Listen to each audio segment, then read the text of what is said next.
Tere hommikust kõigile!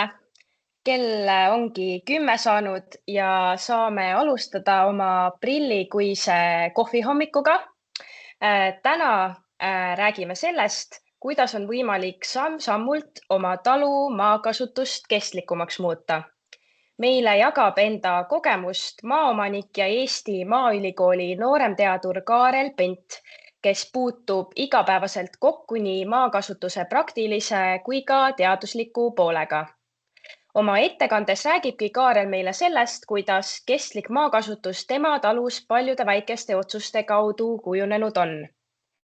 Kohvihommiku korraldusliku poole pealt nii palju, et ettekande kestuseks võite arvestada umbes 30-40 minutit, mille järel on rahulikult aega ka küsimusteks ja aruteluks ning ettekande lõpus kuulutame välja ka maikuu kohvihommiku teema ja aja. Ettekannet me ka salvestame ja seda saab pärast järele vaadata meie YouTube'i kanalilt, aga küsimuste ja arutelu osa me eraldi ei salvesta.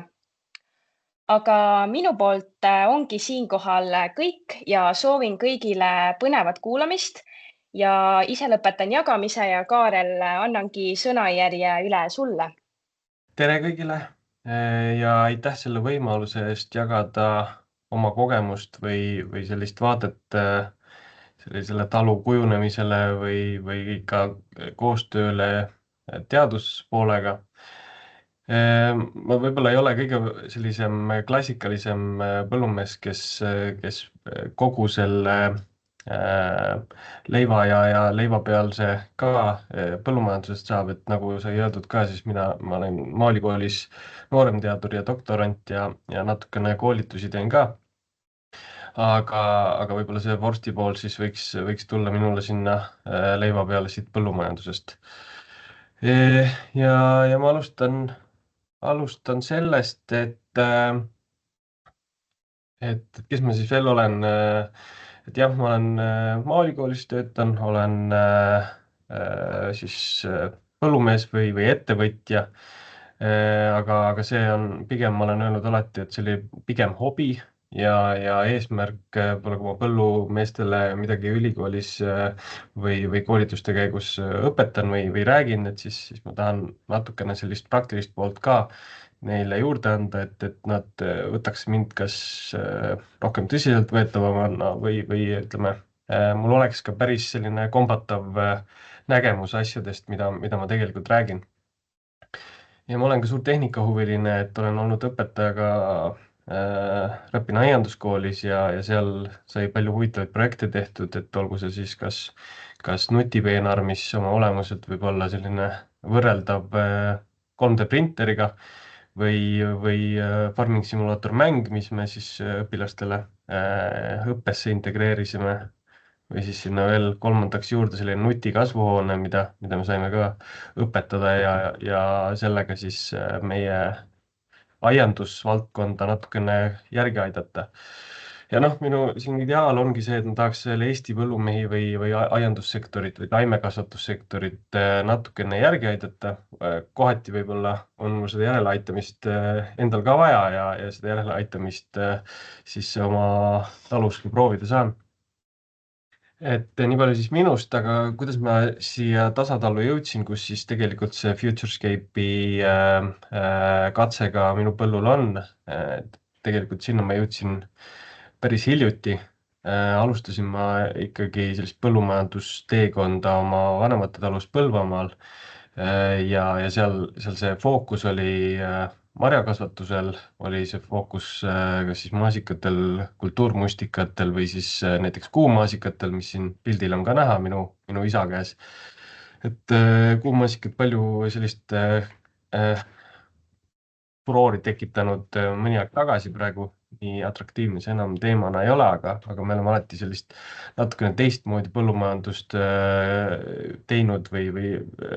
vaadet omanud, et mitte minna klassikalist loomakasvatust või taimekasvatust mööda, vaid tegelenudki selliste natukene teistmoodi kultuuridega ja tatar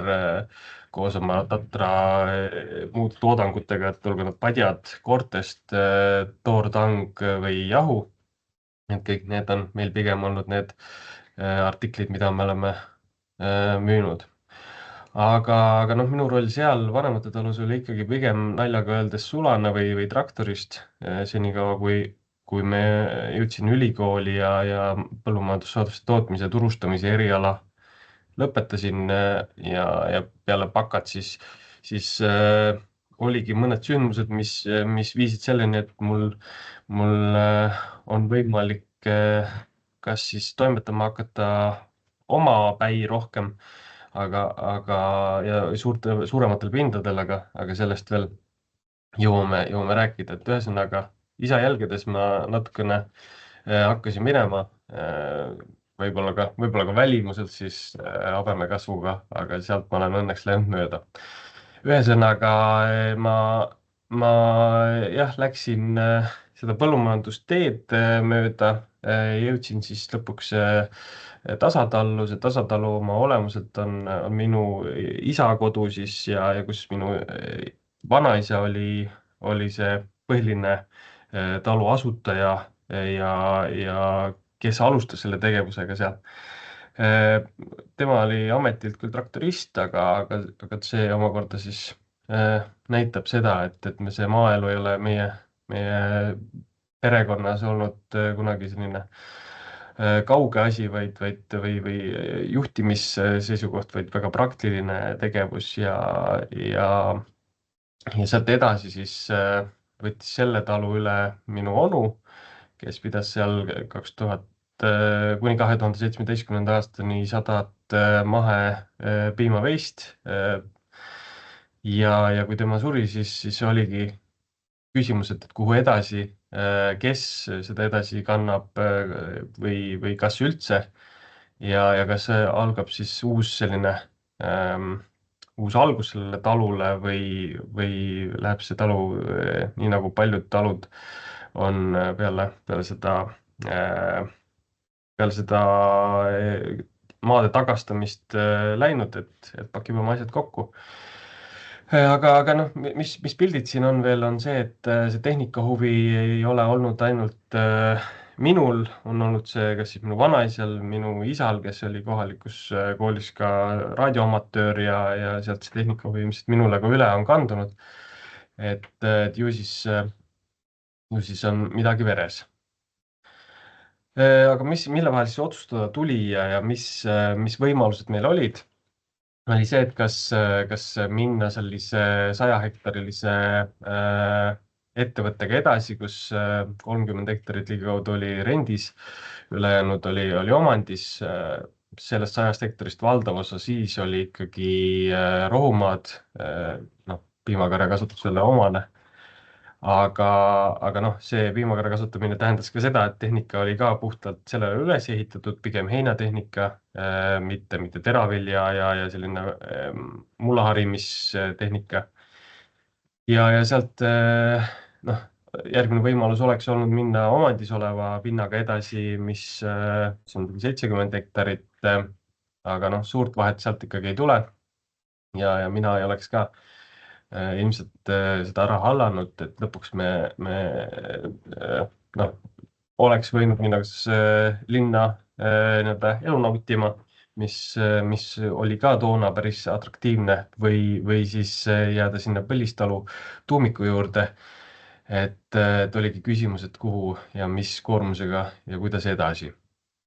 et noh, mida mina teadsin Põlvamaalt ja vanemate kodust, oli mahetootmine, marjakasvatus, tatrakasvatus, künnipõhine harimine ja selline kuni 20 hektarit haritavat maad, et üle selle noh, ma ei olnud kunagi näinud ja praktiliselt katsuda saanud, et kuidas sellise pinna harimine või haldamine võiks tegelikult toimida. ja noh, muldade poolest samamoodi, et mina olin näinud selliseid mõnusaid liivaseid muldasid, mis oli võrdlemisi vähe kapriissed, et pinnavett oli seal harva, kuivasid nad ilusti ära, noh, pidi õigel ajal küll harima, aga seda, et põllule ei saanud, seda väga tihti ei juhtunud. eks see, miks ma selle sisse tõin, see tuleb ka välja siin selle ettekande juures, aga noh, ma olin tõesti näinud sellist väikest tehnikat, kohati ise valmistatud tehnikat, kohati hobumasinatest veel, nagu siin külvik all paremas nurgas on tegelikult hobukülvik ja traktorile kohandatud, nii et noh, see mastaap oli ikkagi väga väike. See tegevus ei olnud kindlasti see, mis ma nägin, et on võib-olla jätkusuutlik või kuidas mina tahaks edasi minna aga ma ikkagi see 20 hektari juurde selles Tartumaa talus jäin ja selle sellisel kujul ka üle võtsin. Ja kuidas ma nägin, et siis siin masinatest edasi noh, minnes, et kuidas võiks edasi minna, oli ikkagi see, et mul on vaja korralikumat tehnikat, mul on vaja midagi, millega mulda harida, põldu harida ja ma teadsin, et ma tahan mahedana edasi minna. Et siis saigi natukene võib-olla hulluks isegi mindud selle tehnikaga, aga jah, traktori ma sain, mullaharimistehnikat, umbrohutõrjevahendeid mahedas siin ökoäkke näol ja kombaini ka ja siis ka teise kombaini ja lõpuks sain ka kolmanda kombaini, et noh, lõpuks kohati see pilt oli päris nukker, et väga liigelda ei saanudki enam selle laohoone all, et tehnikat oli lihtsalt nii palju, mida ei olnud, oli inimesi sinna tehnika peale panna. Aga iseenesest oli mõnus tunne küll, et kõik on olemas ja peaks nagu saama teha kõike, mida tahaks. Noh, mida ma veel oskasin ja teadsin, oli ikkagi marjakasvatus, maasikakasvatus ja sellega sellise turvalisuse mõttes sai ka siin Tartumaal edasi mindud, et rajasime selline ligi hektar lõpuks maasikapõldusid. Võib tunduda natukene teistsugune pilt, kes maasikapõldusid on näinud, et üherealine istutus ja suured reavahed ja noh, see on selline meie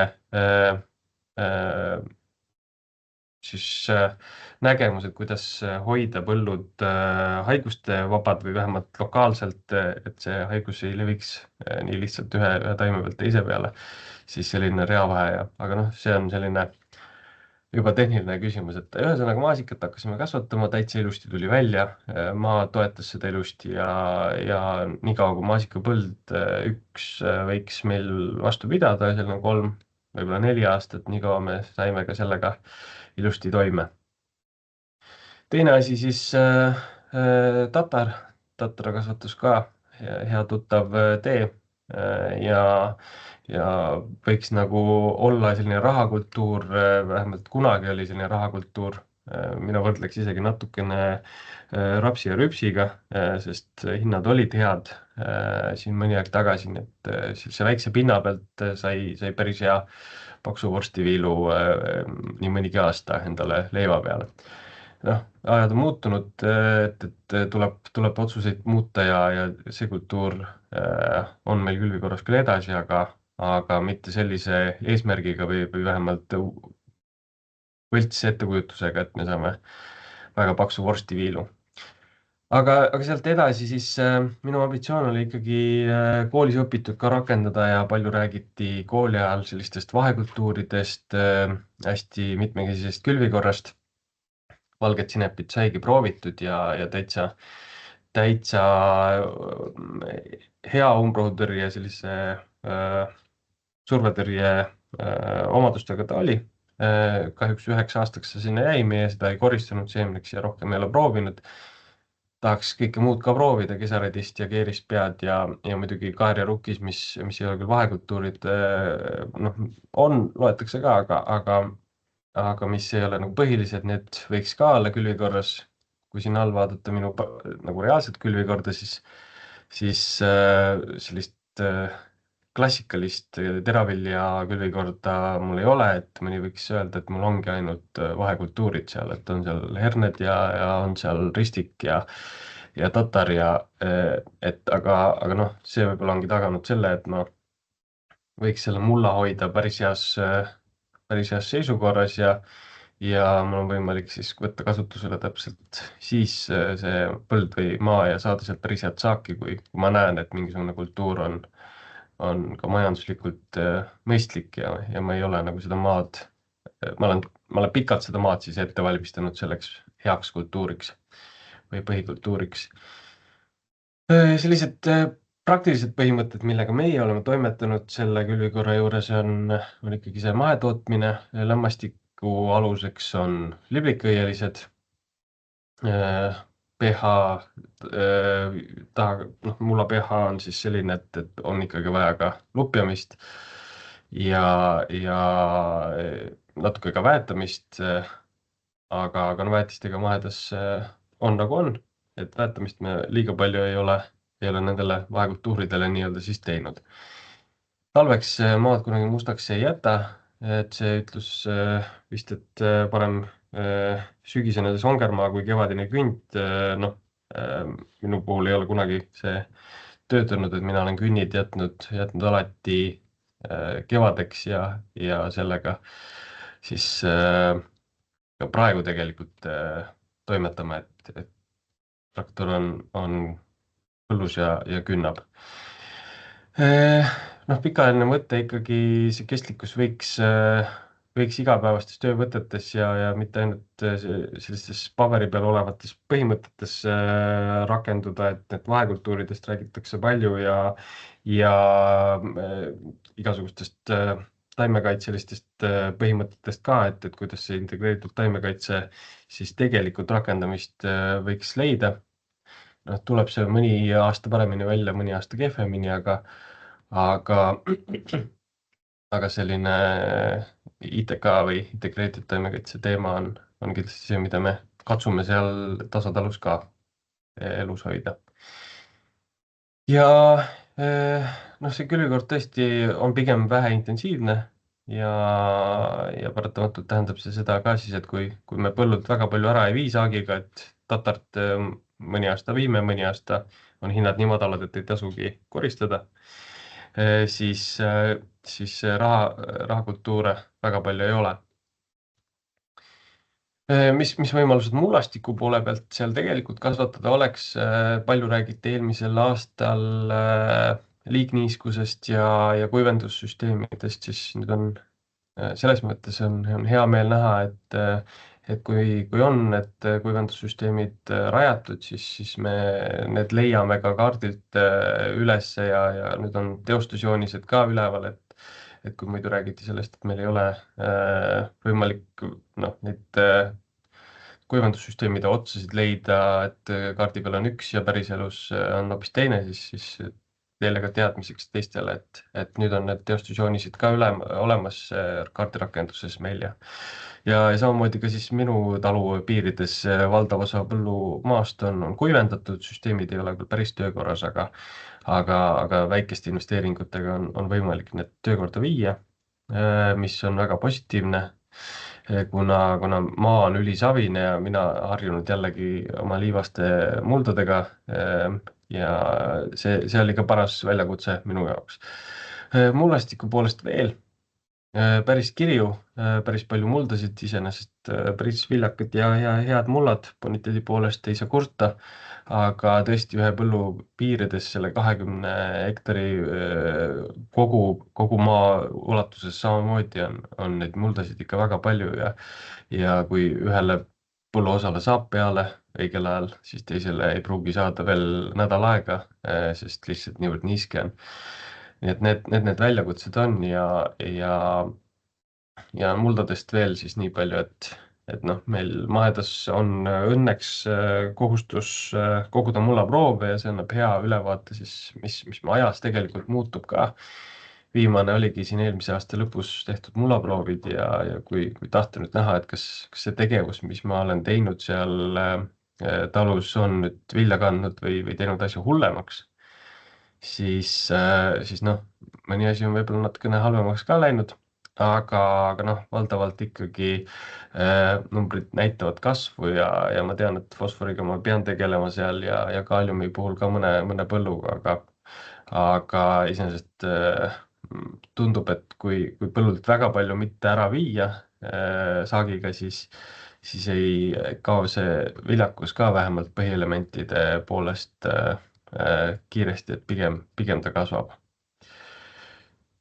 Nüüd natukene veel sellist väljakutsete poolt, siis noh, mis see põhi on, mida räägitakse kogu aeg, et muld on või narripõldu ükskord, põld narrib sind 10 korda vastu, et siis sain seda ka tunda väga hästi selle loomkasvatuse ülevõtmise näol just, et siin kaks pilti, üks siis aastast 2017, mis tootmine seal, piimatootmine lõppes, siis noh, mis siin paistab, on siis need, võtan siit laseriga, need söödaplatsid, mis loomadel on ära tallatud, kuhu siis toodi lisasööta. Ja seal siis see lõpuks see umbrohtumus, see tallamine ja see lisasõnnik siis, mis sinna sai, viis sinna, et täna siis rohkem kui see pilt on tegelikult 5-aastase vahega, ehk siis 2017 ja 2022, veel 5 aastat hiljem on need söödaplatsid tegelikult hästi näha. Umbrohtumus on seal kordades suurem kui mujal piirkondades. Ja noh, ma julgen arvata, et noh, ma arvan, et selline võib-olla järgmiseks, ülejärgmiseks aastaks selline see pilt enam ei ole, et aga noh, 10 aastat võidelda umbrohtumusega ühes kohas, et muld mäletab väga hästi, kus midagi on ja loomakasvatuse puhul eriti see lautade ümbrus on ülikontsentreeritud nii toitainete poole pealt kui umbrohtumuse poole pealt, et see kindlasti on üks suur väljakutse olnud. Ja eelmise aasta väljakutse ka, paljud kurtsid, et maasikaid saab ka nuuga korjata ja kas see nüüd hea või halb, aga noh, sama oli minul, et kui väiksed pinnad mul ikkagi on, kus mina hobi korras põldu teen, siis tegelikult oligi, et ma ühe koha peal praktiliselt siin näiteks, kui vaadata, ma traktoriga, noh, oleks praktiliselt ära uppunud, siis siin rohelisema pinna peal oli juba nii ära kuivanud see savimuld, et külviku seemendid enam ei tahtnud väga mulda minna, nii et ühte põldu 3 osas külvata võiks hobitalunikul olla võib-olla kohane, aga suurtootmises oleks väga keeruline niimoodi, et see eelmine aasta oli väljakutsete aasta ja väga hästi tuli ka siin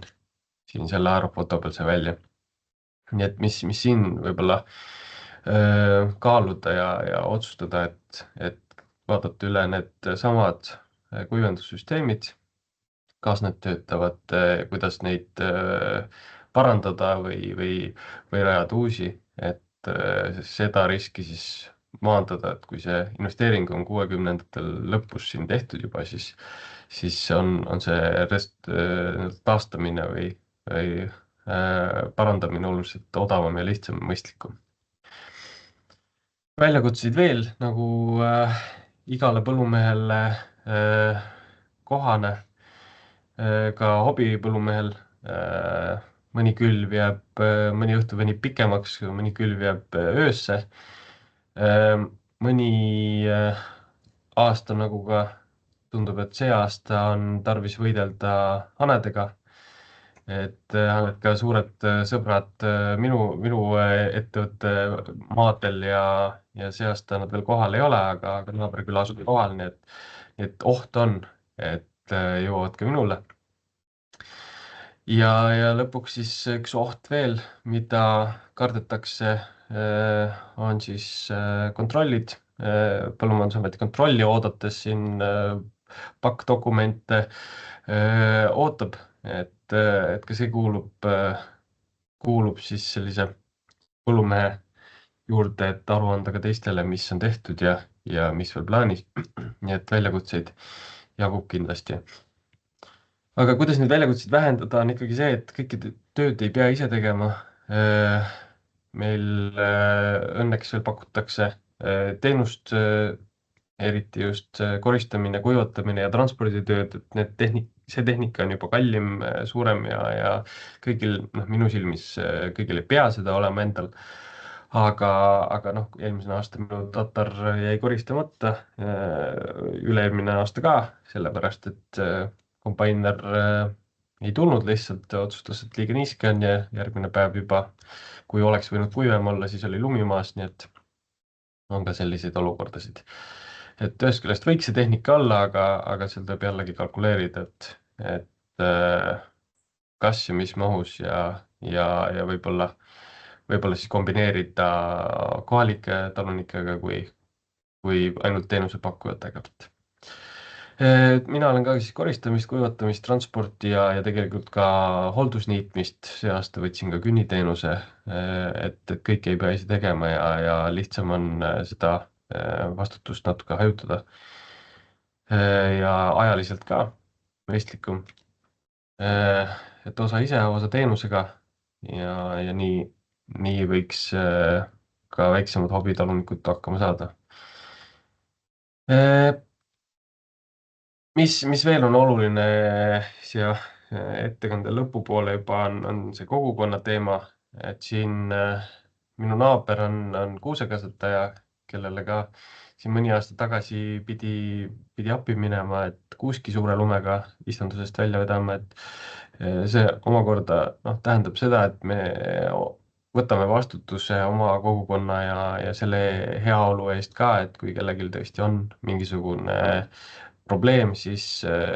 me võtame selle kohustuse ja aitame nad välja selle kas alati eeldusega või mõttega, et ju siis tullakse ka vajadusel endale appi. Kui kõik käivad hästi läbi, siis omavahel, siis kindlasti see põllumajandus ja maaelu ja jätkusuutlikkus on ka, et kui ma näitan ja harin põldu eeskujulikult, siis üks on, et küla selline visuaal on ilus, teiselt poolt ka inimesed tunnevad ennast seal hästi ja teavad, et ettevõtlikud inimesed, kas või kuusekasvatajad või kes iganes meie külas veel on, on väärtustatud. Ja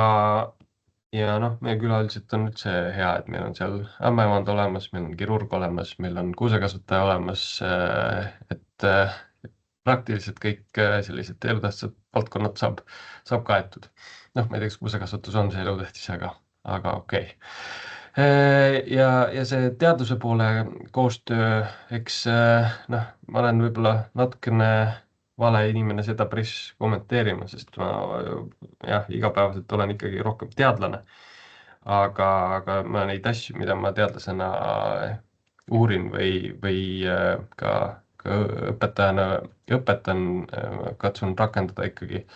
nii palju kui vähegi aega ja võimalust on oma ettevõttes ja proovida järgi, et samamoodi ma ootan sellest Futurescape'ist ka, et kõik tulemused, mis põllu pealt tulevad, olgu nad nii halvad või head, siis tahes ma saan nende kohta siis mingisugused kokkuvõtted, järeldused enda jaoks teha ja midagi siis võimalusel ja vajadusel muuta, et kuidas paremini saaks. Et ma kindlasti neid tulemusi väga, väga ootan ja võib-olla natuke hirmuga ootan, et kui midagi halba sealt välja tuleb, siis seda ei tahaks ju kuulda, aga peab teadvustama, et progressi nimel on tarvis. Ja kuhu siis edasi üldse või kus see tulevik või olevik siis on, et viimastel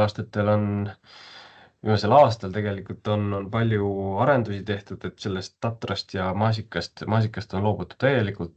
tatar on seal veel kaalukausil, aga edasi prooviks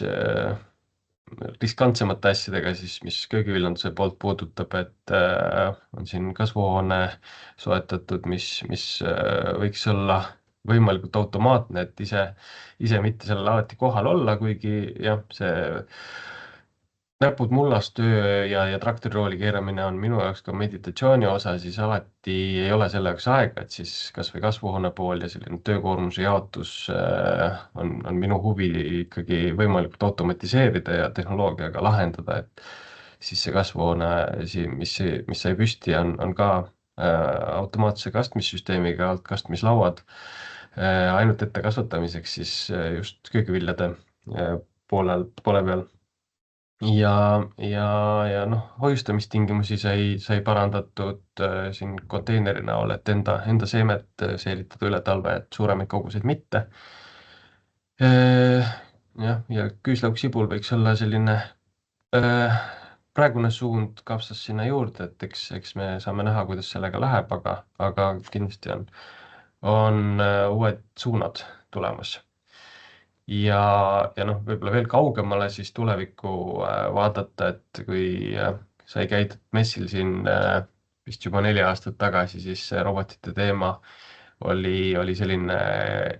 intrigeeriv ja natukene võib-olla tundus ulmeline, siis seesama robot, mida mina nägin messil ja vaatasin, et see oleks jube hea ja tundub ka selline ikkagi võimekas, siis täna on see Maaülikoolil olemas ja väiksemad robotid ei ole nüüd nii kallid ka, et väiketootjad ei saaks endale seda lubada, et noh, mõte on, et kui tahta veel automatiseerida ja natukene oma töökoormust vähendada, siis võib-olla väike robot võiks töötada ka meie väiksetel pindadel. Et see mururobotite teema ja meie kodu tolmuimejad teema on nii palju arenenud ja meie jaoks juba tavaline, et see ei tohiks olla ulmeline ka põllu peal, et pigem on regulatsioonid, mis tuleb kaasajastada ja üle vaadata, et kuidas see ja muu taristu samamoodi, et internetiühendus ja GPS-i süsteemid, et kas ja kui palju neid segatakse, et kas meile taristu kannab välja need lahendused, aga iseenesest sinna tahaks liikuda, et väikse pinna peal võimalikult palju sellist tüütut mahetootmises olevat rohimistööd ja umbrohutõrjetööd võiks ju teha ära mingisugune väiksem mehaaniline tegelane. Aga kui jah, lõpuks kõige selle juurest veel aega jääb, siis natuke saab ka jalad kas just seinale visata, aga